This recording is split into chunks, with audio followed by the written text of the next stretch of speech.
welcome everyone to this first ever community hangout that we're having, and we're super happy to have Jyll, and she agreed to give us a little talk. So for everyone who doesn't know Jyll, so you've obviously been living under a rock, but she's been working at Google for a couple of years, so she knows a thing or two about the audience, about the product, and now she is a Google Ads consultant and coach, and she runs Inside Google Ads, and she's super active on all the social media platforms, and she's on a talking spree as well. And her topic today is going to be advanced audience targeting, which I was very surprised that that's actually the topic, because I thought it was going to be the lessons learned from 7,000 audits. But yeah, and audience targeting has really rapidly evolved recently, and I'm sure you're going to give us the ins and outs of everything. But just to name a few, now we have audience segments, your own data segments, custom segments, other segments. Then we have little things like audience signals, which isn't even targeting at all. So everything has gotten super confusing. So that being said, I'm just going to hand it over to you, and I'm super interested in what you have to say about everything. Sure, we're going to learn a lot of things, a lot of new things. Thanks, Jyll. Over to you. Thank you, Boris. Excited to be here. And full disclosure, it is a snow day in Toronto today. I'm sitting on the floor in my husband's home office right now, and my 6-year-old daughter is right here next to me. So just wanted to give that a heads up before we begin. So a question for those who are here with us live today, and please do answer honestly. Did anyone attend the talk I did yesterday at the Paid Search Association?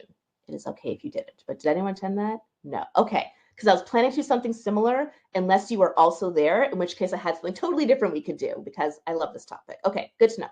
So I'm going to keep this a little bit more casual than a presentation. So please, if you do have questions at all, just like raise your hand and come off mute, or type it into the chat. If you don't want to come off mute, that is a-okay. We're going to talk about audience targeting. So I guess the first question is like, why this topic? And I've always been really interested in audience targeting, so much so that I have written a book about audience targeting. It's called Inside Google Ads, Everything You Need to Know About Audience Targeting. It's coming out in a few weeks. So this is very top of mind for me right now, because as I was researching the book, things kept changing over the couple of months I was finalizing the manuscript, of course. And I was finding that there was a lot of stuff that wasn't documented that people need to know. So what I want us to cover today is first just understanding very clearly audience versus content targeting, what those different capabilities are. Then I'm going to share a few things you may not have realized you can't do anymore, and a few things you may not have realized you can do now. And then I'm going to share some of the audience targeting strategies that I use, that I do with my coaching clients. And again, I'm intentionally not showing slides because I want to keep this more conversational. So please do ask questions if you have any. All right, so first things first, clarifying to make sure we're all speaking the same language. What do we mean when we mean audience targeting?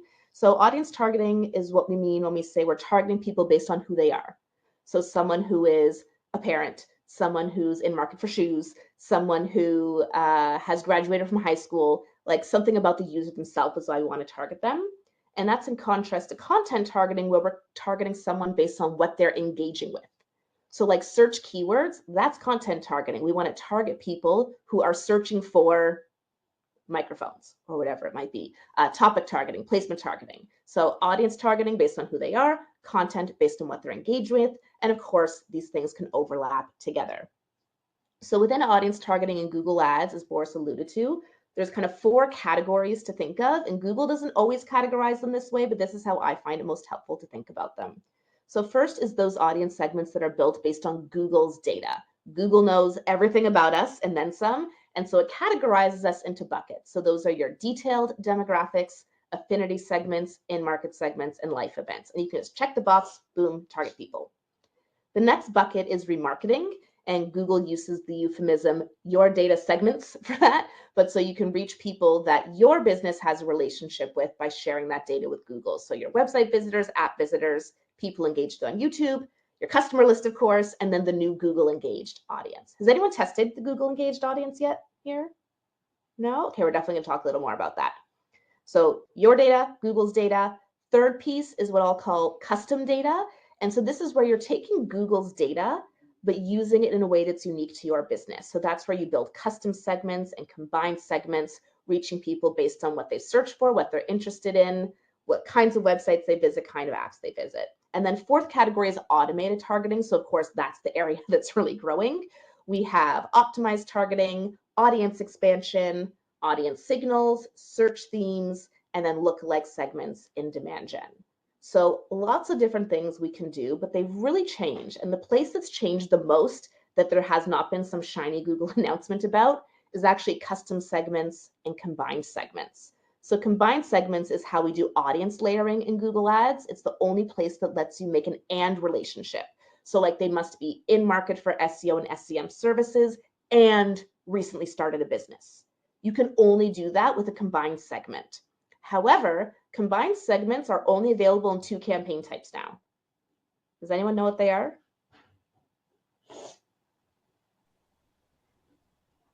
I don't know, but I'm just going to make a guess.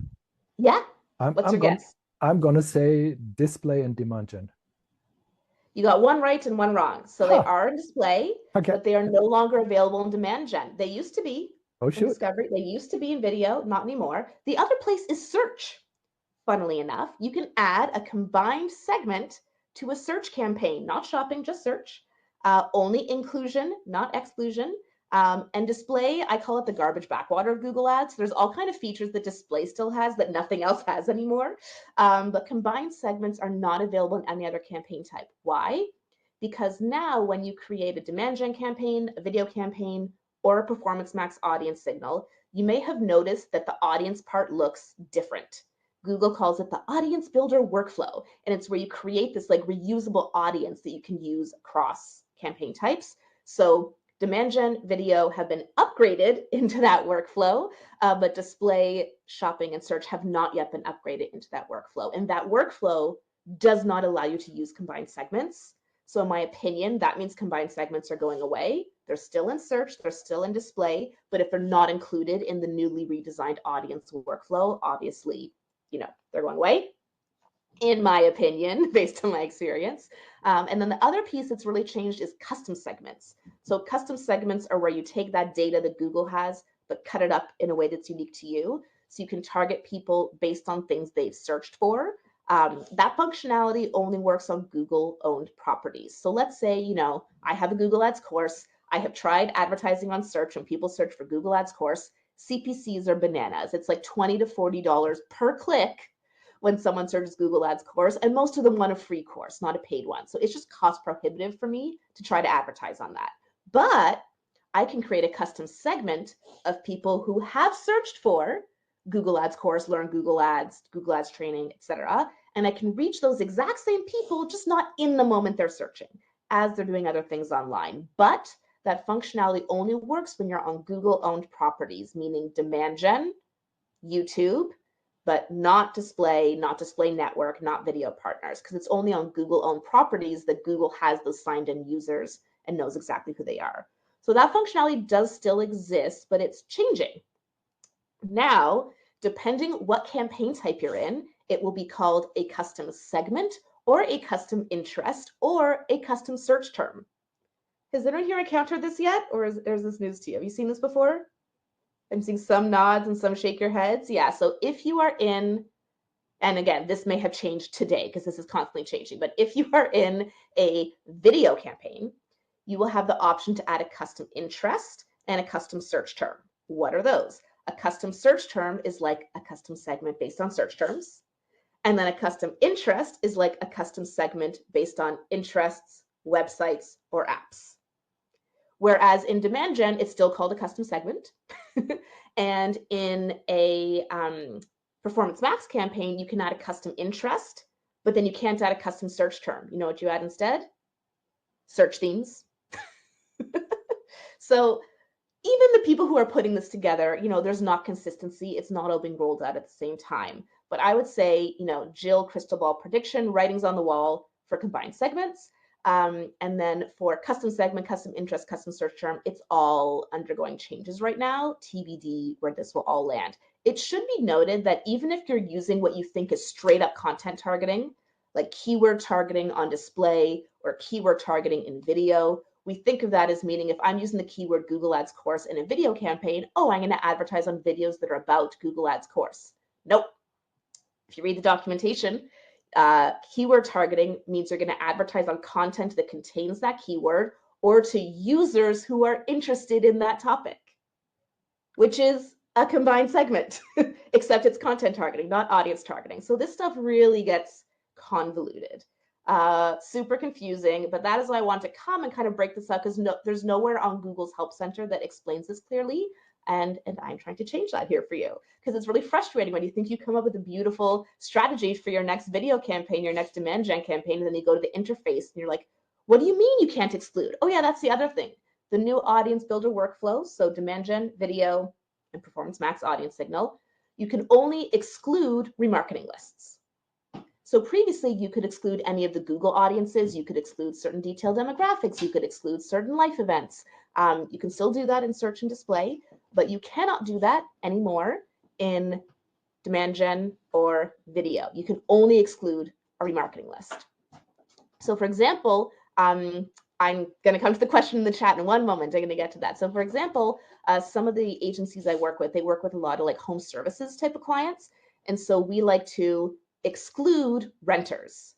There's detailed demographics for homeowners and renters. And so I don't want to only target homeowners because a lot of people would be unknown, but at least let's exclude a renter. A renter is not the one who's going to pay to like have a pool installed or have the carpet cleaned or whatever.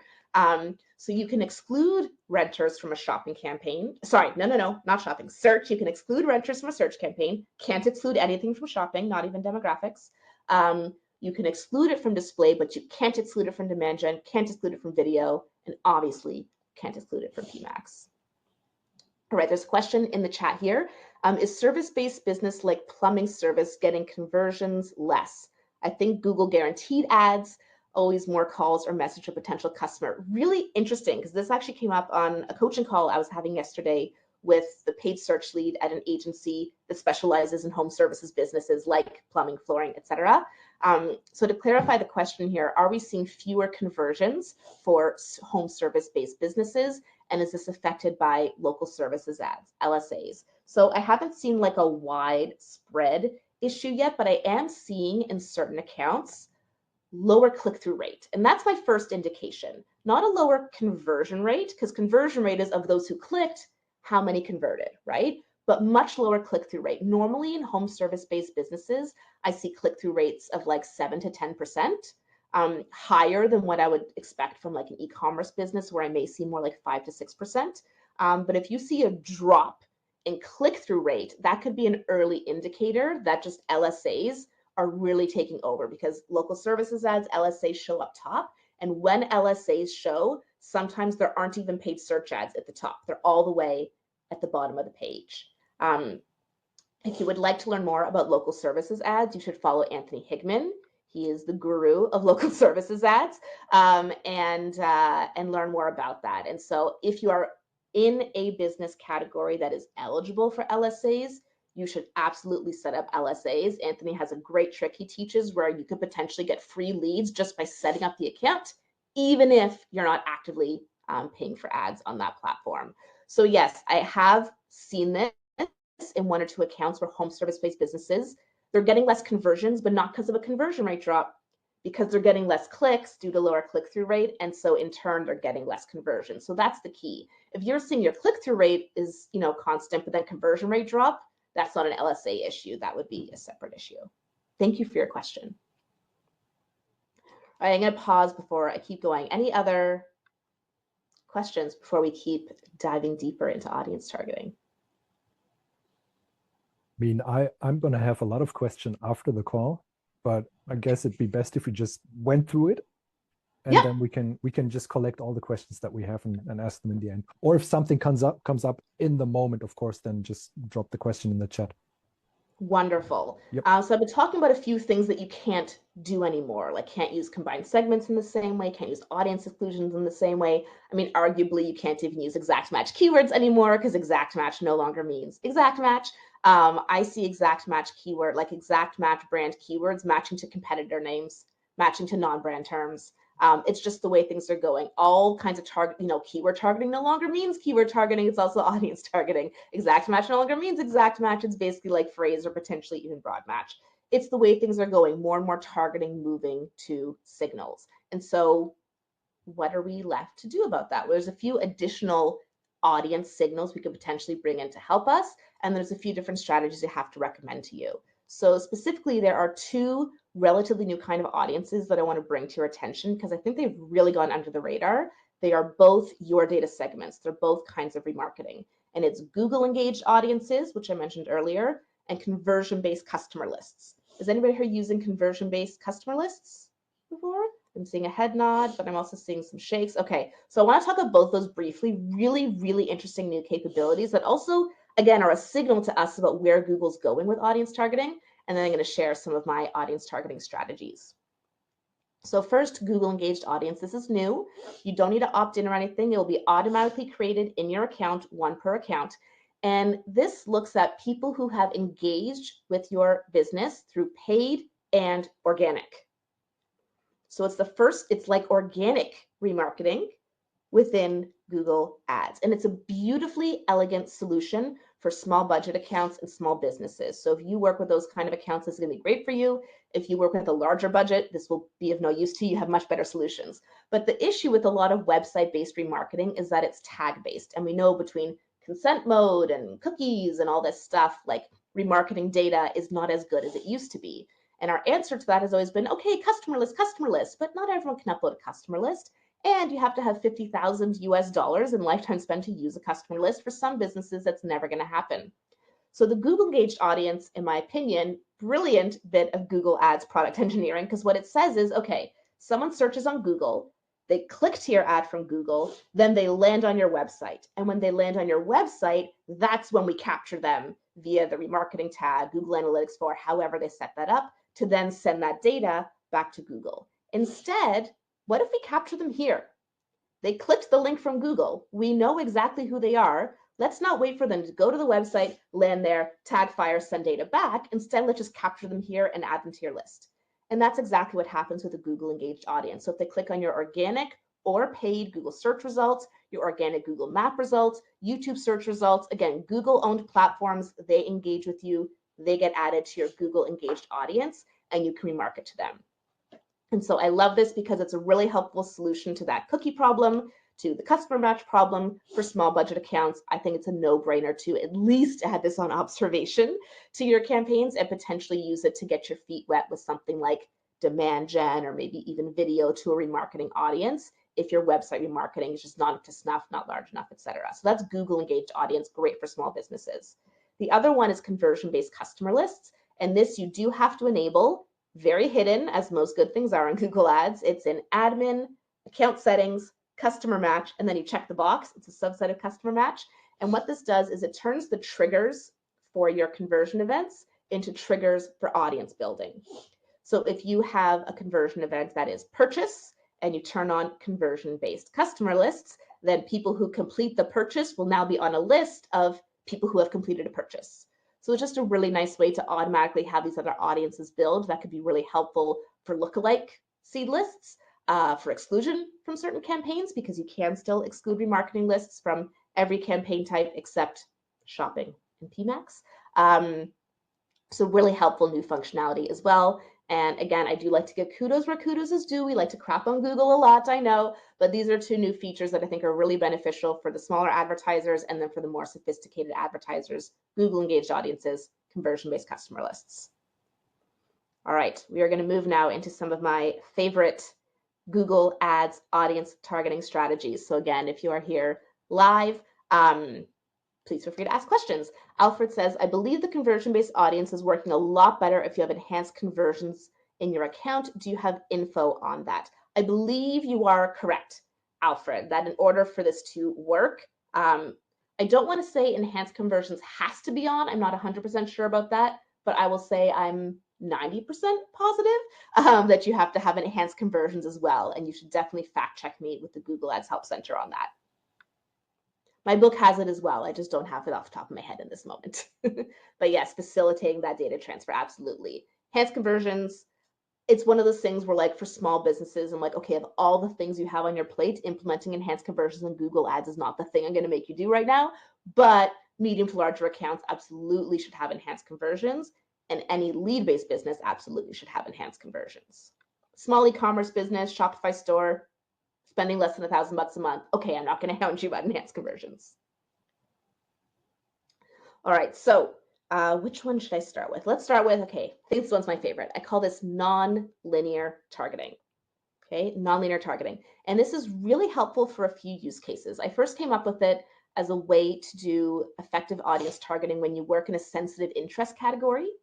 So sometimes, there's certain categories like employment, financial products, religious things, political things, where there's a lot of restrictions on what you can do from a targeting perspective. You can't use remarketing, you can't use custom segments, you can't use lookalikes, you can only use Google's basic audiences. But I have found that it has applications far beyond that. It's also helpful if you work in like a really specific niche where there's really low search volume and you're having a really hard time just getting search traffic off the ground, or if you work in an industry where CPCs are really high, like prohibitively so. So through all these scenarios, what I recommend is nonlinear targeting. And I'll explain the mindset of it, and then I'll tell you the practical how to do it. The mindset of it is, instead of trying to go straight to your target audience, like I sell mattresses, I will tick the box for in market for mattresses, and therefore I will sell mattresses, right? That's very linear. Non-linear says, okay,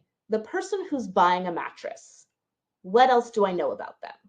Why are they buying this mattress, right? Well, maybe they just moved, and that's why they're buying the mattress. Maybe they just got married, and that's why they're buying the mattress. Maybe they're going through a house renovation, and that's why they bought the mattress. Maybe they just bought a new bed frame, and that's why they bought the mattress. So it's all these other ways, that's why I call it non-linear, to get at your target audience rather than just straight line there.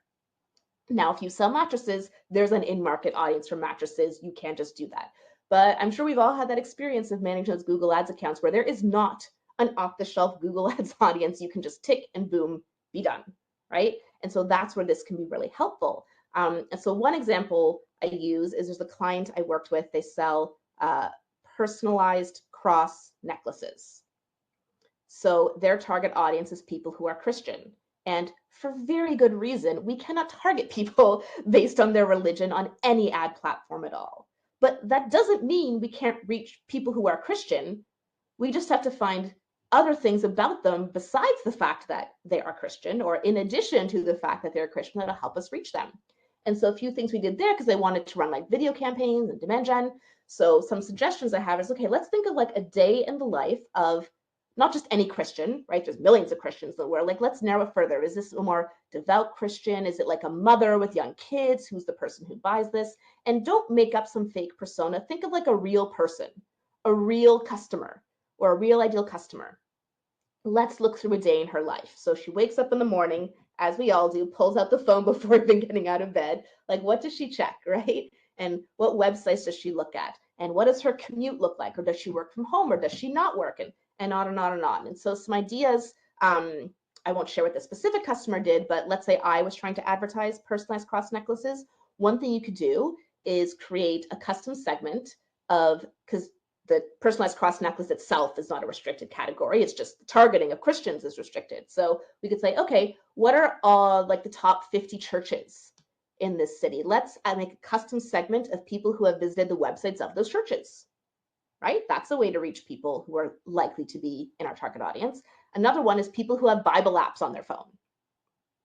Like, who doesn't have Bible apps on their phone? People who are not Christian. And who doesn't have Bible apps on their phone? People who are Christian but don't pray regularly. So now we're narrowing it further to the kind of person we're looking for. And so I say all this to say I will stop picking on people who are Christian now. They're the majority, so I figure they don't mind. But this is a way you can think about, okay, I can't do my straight line targeting. What are other indicators I have that can help me get to my desired audience? Now that's all well and good, but what if you're actually in a sensitive interest category? So you can't use custom segments like I just mentioned. We can still use nonlinear targeting, and it becomes even more important. So let's say I couldn't use custom segments for personalized cross necklaces. Let's say I was a church trying to sell these, okay? What could I do? When this happens, I open up audience builder, and I look through every single Google audience, detailed demographic, affinity, life event, and in market. Okay. There's more than 1,000 of them, but I make sure I open up and I look through every single one and I think, does this overlap? Like if this is a Venn diagram, does this overlap with my target audience? Because you're going to find ones that do. So I went through, and I found there's an in-market audience for personalized gifts. Aha! I sell personalized cross necklaces.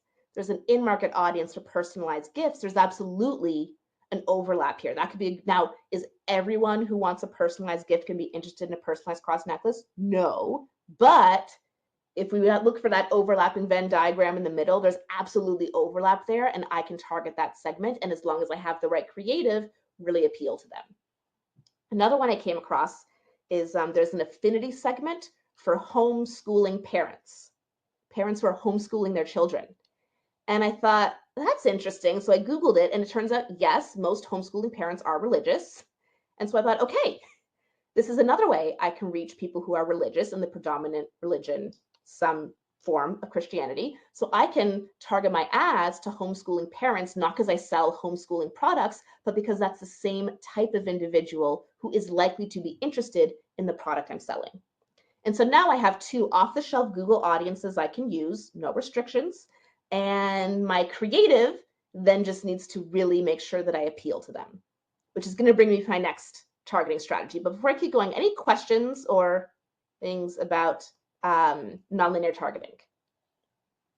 Yes, I have a very specific question. I'm just going to hijack the talk right here. Bring it on. And also I'm going to expose myself for being so stupid because I haven't asked this earlier. Sure. Right? But okay, so I'm wondering, so scenario, I have a client in the pharma industry and I've been facing issues because the same keywords that their target audience is searching for can also be searched for by laymen. So we're talking about the pharma company. They're offering very specific products on the portal, and their target audience are doctors and nurses, overall qualified medical personnel, right? But yeah, here's the issue. That only compromises like 5 to 10% of the total search volume. So I'm wondering, off the top of your head, can you think of any capability that we have within Google's audience targeting universe where I could overlay audiences to my search campaign, for instance, because you mentioned we can totally overlay audiences to my search campaigns, where I could really narrow down the targeting and reach more qualified leads that we absolutely. First is that there's a detailed demographic for people who work in the healthcare industry. So you could exclusively target that. That's the most obvious one, right? That's like the linear solution, I call it. But then let's go nonlinear with it. So we want to reach people who are healthcare professionals. What are other things that healthcare professionals would be interested in that lay people would not be interested in? So you can't do a custom segment with search, but depending how creative we want to get here, you could build a custom segment based on the types of apps doctors would have on their phones and the types of websites they would visit. I think you'd get some really good ones there. Some starting points for industries. I think of like industry associations, certain kind of SAT tools and websites that only like doctors would use. Like, they all use like portals now for client files and whatever, that kind of stuff. And then you can do this 2 ways. One is to run a video campaign. I'd run it as like a video views campaign to this custom segment to build a YouTube remarketing list, because then you're going to have creative that really appeals to doctors and healthcare professionals and doesn't appeal to not doctors and healthcare professionals. And then people who view that video, you can then have as a remarketing list to use in search. If you don't want to do it with video, you could also do this with, I hate display, so I never recommend display, but with demand gen.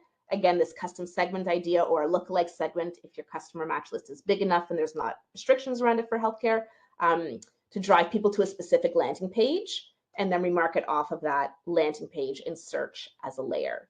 So these are a few different ways. So the most direct way, like limited at least to healthcare industry. The other way to think about it is like, who might we exclude? So if it's, for example, that like parents of toddlers and kids are the lay people and doctors are the professionals, we can exclude parents of toddlers and kids who may also be healthcare professionals, but we'll at least get rid of that. You could potentially exclude certain ages, like someone who's 18 to 24 can't be a doctor yet, I don't think. Something else that I don't recommend off the bat that can be a like, oh my gosh, we need to put a break on this thing, is excluding unknown age.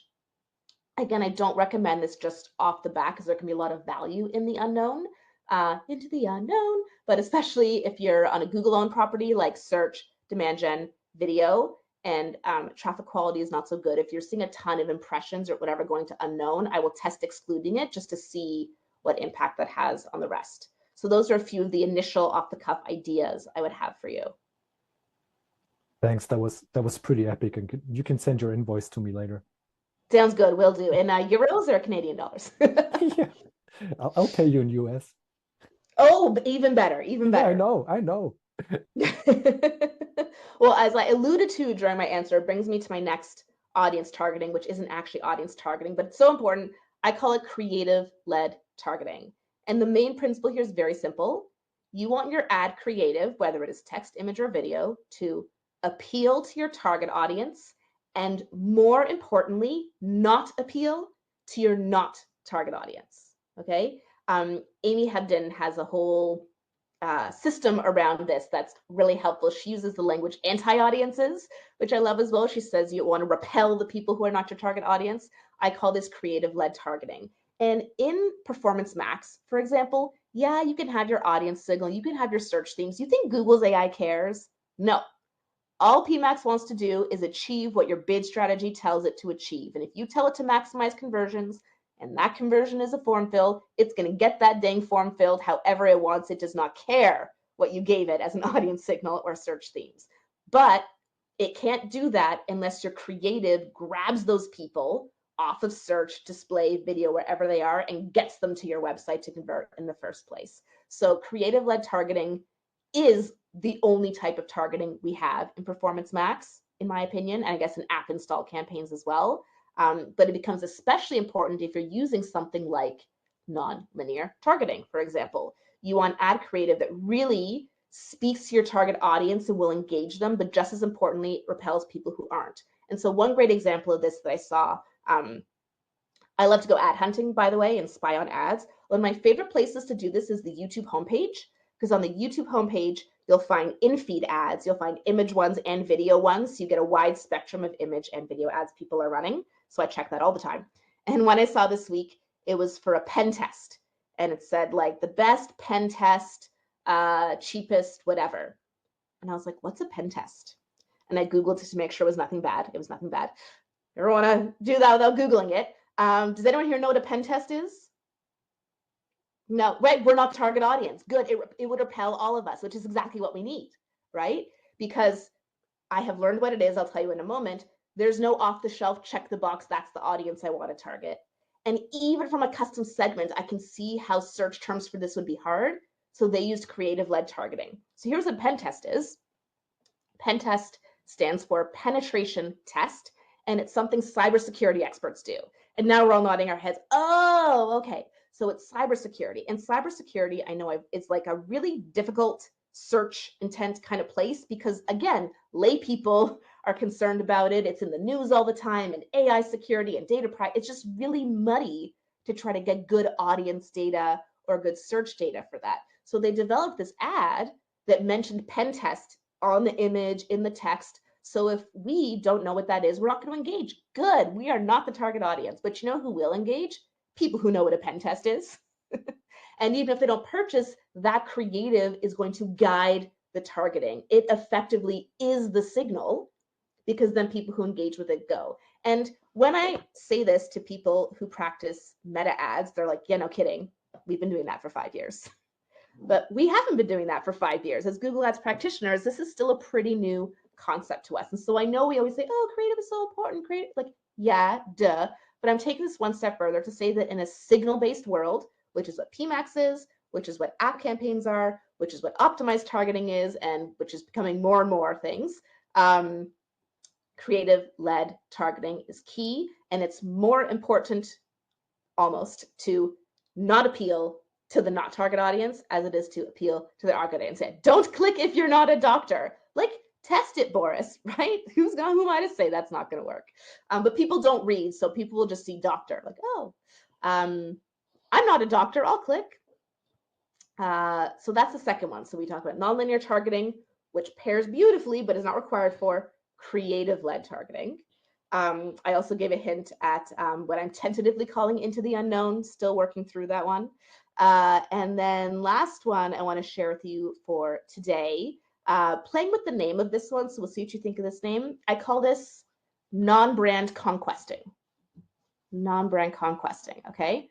So here's why I think this is pretty advanced stuff. If you want to do competitor conquesting, I'd call that a very beginner tactic, very basic. You take your competitors' keywords, Nike, Adidas, whatever, add it to your search campaign, boom, you're competitor conquesting, you're paying up the wazoo, maybe it's worth it to you, maybe it's not. Intermediate level is to take those competitor keywords, add them to a custom segment or a custom search term, and then target the people who are interested in your competitors, or add your competitors' websites, right, to a custom segment to reach them across demand gen, video, potentially display, if you like advertising on garbage. Great, we can do that too. I will call non-brand conquesting taking that to the next level. It's targeting your competitors on their organic search interest. And here's how it works.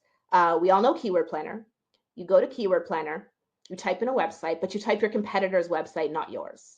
And then Keyword Planner is going to show you all the keywords that your competitor ranks for organically. They may be advertising on them, they may not, but right, that's what Keyword Planner does. It looks at the website and it says, here's what I understand this website to be about. So you don't need some fancy third-party tool to know that's their organic keywords. And so now you have this huge list of keywords that you can target to have your ad at the top whenever they're showing up organically. Helpfully, unlike regular conquesting, you can have really great quality score on click-through rate because guess what? As their competitor, you should have a highly relevant offer for these keywords as well. And now you can use those keywords in search to literally advertise above them. You can add them to your custom search terms, search themes in PMAX, on and on and on, to reach those same kind of users at other time. So it's maybe non-linear conquesting would be another way. I don't know. Again, I'm toying with the name, open to suggestions here. But just a way to go after your competitors' customers indirectly and more subtly and in a way that will likely be much more cost effective, but know that you're reaching the same people they're trying to reach. So that is either called indirect competitor targeting, non-brand conquesting, or non-linear conquesting. Open to votes and suggestions what we think of the name. Boris asked here, what with people suggesting you take competitors' checkout pages and add them to a custom segment? I don't think that really works. And here's why. Google, the custom segment piece of like people who browse websites similar to, it's people who browse websites similar to. Okay, so that's your first clue. It's not those exact websites.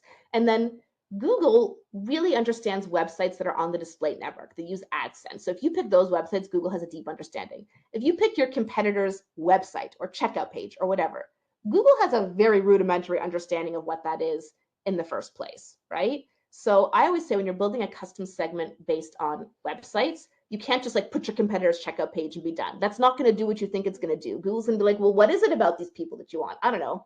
I always recommend having at least 10 websites there. Because again, I always use Nike example. I don't know why we always use Nike. If you just put Nike.com, well, what is it about Nike.com? Is it running shoes? Is it athletes? Is it exercise? Is it, but if you put Nike.com, Skechers.com, Puma.com, Adidas.com, and on and on. Oh, okay. You want the kinds of people who are interested in running shoes and athletic wear. Cool. I got you, and go find them.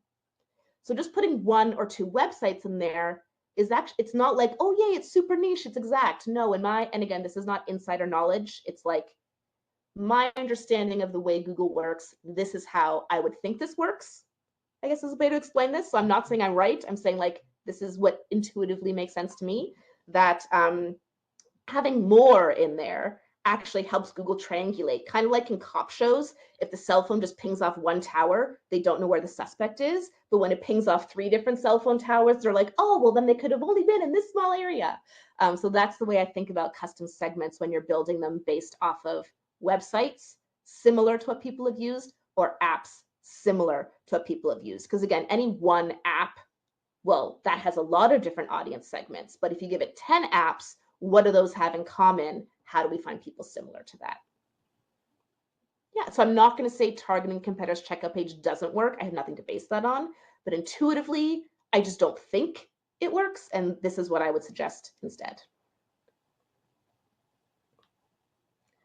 I've been talking for a very long time. So what have we covered? We covered all the different kinds of audience and content targeting you can do in Google Ads. I shared some things you can't do anymore, as well as some new things we can test, and it looks like some of us are already testing. I went into deep detail about 3 strategies that I'm really enjoying and that are working well for my clients. Nonlinear targeting, I would say, is a crowd favorite. Creative-led targeting is one we all understand, and yet it's the hardest one to do. And then our non-brand conquesting, as I'm calling it for now, as a creative way to reach, to intersect people before they become your competitors' customers. We still have about 50 minutes left today, so I will leave this to open question time, whether it's about audiences or any other Google Ads topic, building a business topic. I am all ears. Thanks, Jyll. So, guys, first of all, when I asked Jyll to do this, I asked her that I was looking for a 10 to 15-minute impulse presentation. Oh, sorry. So you totally went overboard. And actually, in the middle of our meeting, I had to upgrade my Zoom so we could still be on this call. But I was going to do this anyway. All right. So thanks for that. Okay, just send me the invoice. No, I'm not going to invoice you. That's all fine. I have a question. Another, I think it's a fairly specific question, but I've been wondering for a long time about in-market audiences. So if we look at the audiences that we can build inside Google Ads, then of course, there's very often the option to set membership duration, but there's no such thing, obviously, when it comes to in-market audience. So how exactly does Google specify, how long a specific user will be in that audience? I'm smiling because I know the answer to this question. I love when I know the answer. Oh, that's amazing. Okay. There's not a specific time period. It's when they no longer display behavior that suggests they are in market.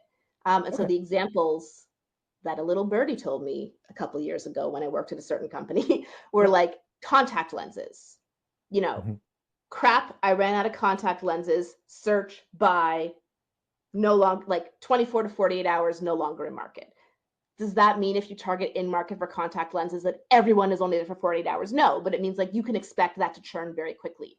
Whereas like in market for new homes, 6 months, a year. So it's not like your data segments where you set a membership duration. Google is looking at people's behavior, and if they're still looking like they're in market for a house, they'll still be on that list. But if they're no longer, they don't open that app anymore, they're not doing those searches anymore, they're not looking at those websites anymore, then they come off the list. So it really depends on consumer behavior. Now, affinity segments are different, not because they do have a duration, but those tend to be people's interests and hobbies, which are stable over time. Like if you're a luxury shopper now, 5 years from now, you're probably still a luxury shopper unless we all go bankrupt. But you know what I mean? Like it's pretty stable. Heavy metal fans are still heavy metal fans, but like you're not always in market for Valentine's Day gifts. That is a true one. Like the Valentine's gifts one would be huge right now. And then like next week. Yeah. Cool. So it depends on user behavior. Okay. So it's a rolling system essentially. And it's a rolling system, exactly. Duration is determined by the good or service that you're looking to purchase. By user. And look, if there's someone who is searching for contact lenses every single day, then they will be on that in-market segment every single day. Got you. All right. Can I add like an additional question to that question? Yes, of course. Is it different for each topic? So you mentioned contact lenses there. If I look for contact lenses today, I'm probably quite likely to buy some today because they're in urgent need. But if I'm looking for a house, if I'm going on the right websites and searching for the right things, that's obviously a bit of a longer journey. Does each topic have like a different like drop-off period? Yeah, so there's not like a specific defined drop-off. It's just user by user. Oh, okay.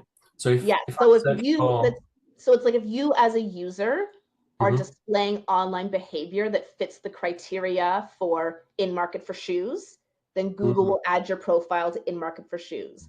And then if you as a user are no longer matching the criteria of someone who's in market for shoes, then you will be taken off that list. And each person, that can be really different. So we have a general idea based on, I mean, I'm sure you could base it on research, but also just common sense of what some of the shorter window or longer window things might be.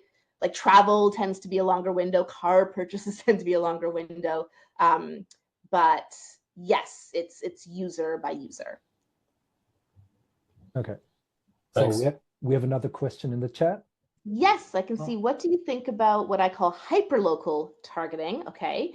It's an account-based marketing idea for B2B. You have 100 companies you want to target, 5-kilometer radius. So if you're doing, sorry, I'll keep reading the question for those who aren't here live.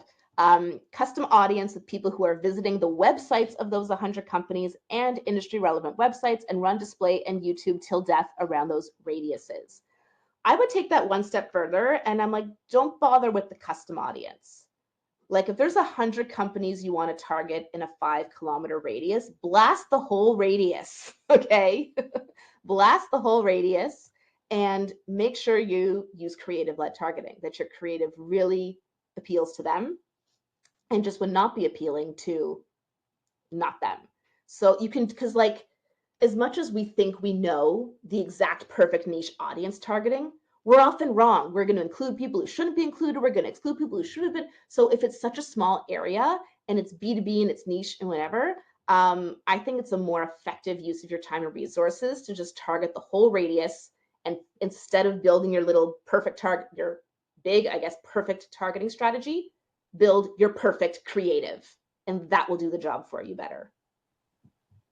I actually I have a weekly podcast called Inside Google Ads, and I recorded, I think it comes out in 2 weeks, but anyway, I had a question like this. So it's like, I said the same thing there. They're like, I have a client who's in a really small town and there's not enough search volume. And I'm like, blast the whole town. Like if all of your customers are in that one small town and there's, a few thousand people in the town, reach them all, just reach them all. I was wondering if the radius would also be, if it still would work if the radius would only be 1 kilometer, because I have trouble believing that even 5 kilometers is pretty accurate.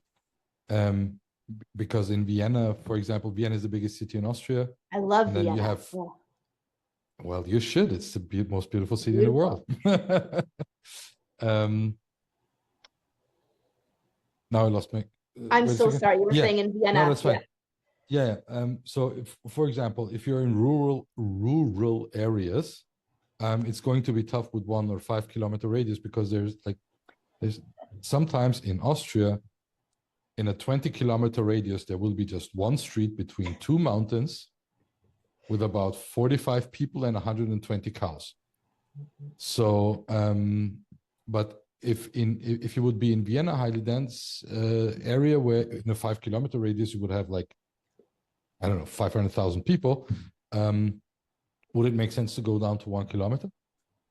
Potentially. Yeah, potentially. I was in my head, I was in like Manhattan, like, yeah, 1 kilometer is millions of people if you're in Manhattan. So of course it really depends.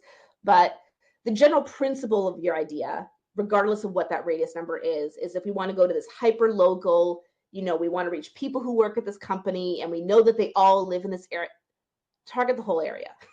Unless there's millions of people in that area, like this wouldn't work in Manhattan, but if it's like a company town, like what's the name of the town where Walmart is, in middle of anyway, these like target the whole town, because again, even you're going to reach the people, you're going to reach everyone you want to reach, right? You're not going to miss anyone's target mistakes, and you're going to reach their friends and their family and whatever. Like, do you know how often I get articles sent to me from my mom or my aunt? Oh, I saw this article about, it mentioned Google, right? Oh, I saw this about AI, so that's powerful. So with the right creative, I think you're better off just targeting the whole thing rather than trying to get so niche that you just end up in a hole.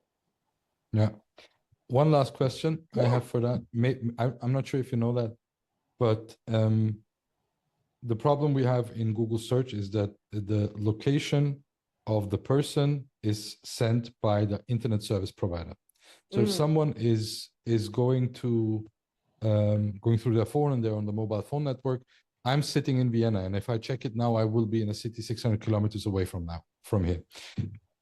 How does it target in display and YouTube? Is it the same or is it GPS? I Yeah. don't know the answer, so I'm not going to Okay. answer. I'm sure there are detailed Google Help Center documents about it, but I don't know, so I won't say. I don't know the answer. Sorry. Okay. How would I look for that? Yeah, Help Center, man. Help Center. It's great. I spend so much time there that Google does that thing, you know, when you go see a search result, like, you visit often. I'm like, I know I do. It's my job. All right. So do we have any other questions?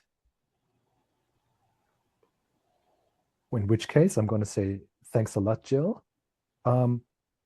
I want to ask you about the book that you've written. Is this already publicly available?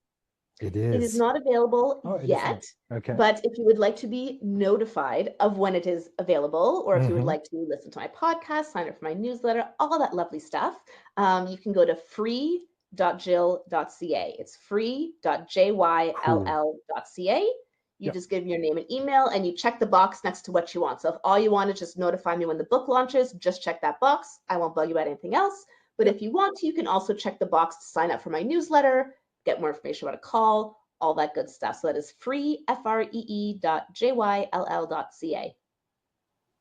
Amazing. Thank you.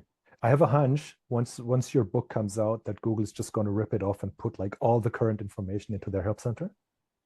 Well, I will say Ginny Marvin, the ads product liaison, was kind enough to fact check things for me. So I sent her a document with like 12 questions, and I was like, you know, this says this, but the help center says this. So can you verify this? And she was very helpful. So I appreciated that. She getting credit? She gets credited. Yep, she gets credited in the book for it. Yeah. Amazing. So yes, the book is written. It is with the designer right now. It'll be coming out in the next couple of weeks. And if you would like to be notified when it comes out, then you can sign up at free.jyll.ca. I'll certainly do that, and I'll also make sure to drop that information in the community so everyone who's not on the call right now will also be relayed that information. All right. Wonderful. Thank you so much for having me, Boris. And it was lovely to see some familiar faces here today and to meet some new ones as well. Thank you so much for welcoming me. Yeah, thanks for doing this and being so insightful and taking up all the time. But it was no knock. It was really informative. Yeah. So with that being said, I'd like to thank all of you for being on this very first community call with the guest expert. And I'm hoping that we can continue this tradition, and we have a couple of nice talks lined up for the near future. Without further ado, I'm just going to sign off and wish everyone a great evening, great rest of your day, wherever you may be in the world. Good night. Thank you. Thank you.